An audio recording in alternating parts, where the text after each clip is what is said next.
জাতীয় সড়ক থেকে ছিটকে পড়ল গাড়ি। প্রাণহানির মতো ঘটনা না ঘটলেও বরাত জোরে বেঁচে গেলেন গাড়ির ভিতরে থাকা দুই ব্যক্তি। শনিবার গভীর রাত্রিবেলায় ঘটনাটি ঘটেছে জলপাইগুড়ি সদর ব্লকের বিবেকানন্দ পল্লী এলাকায় জাতীয় সড়কের ওপরে।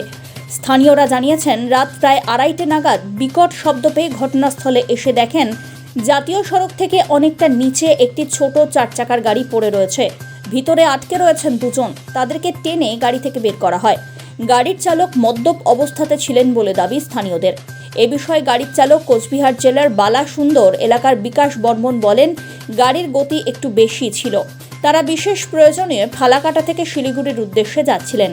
এদিকে গাড়ির চাকা ফেটে গিয়ে এই বিপত্তি। তাদের দুজনের মধ্যে একজনের সামান্য আঘাত লেগেছে বলে খবর। হাসপাতালে যেতে অবশ্য হয়নি। ঘটনার খবর পেয়ে জলপাইগুড়ির কোতোয়ালি থানার পুলিশ ঘটনাস্থলে এসে উপস্থিত হয়। তারপরে গাড়িটিকে উদ্ধার করে শুরু হয়েছে তদন্ত।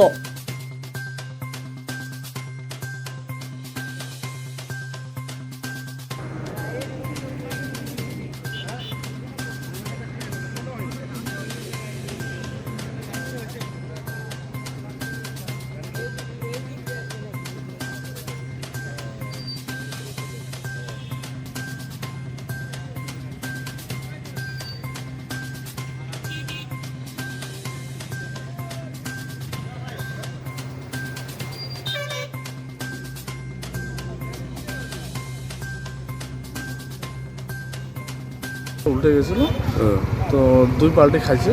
খাওয়ার পরে খাইতে না, আমার কিছু ক্ষতি হয়নি। আর একজন ওই আমার ভাইস্তা ছিল, একটু শুধু মাথা একটু ফাটছে, সুস্থ হয়ে আছে।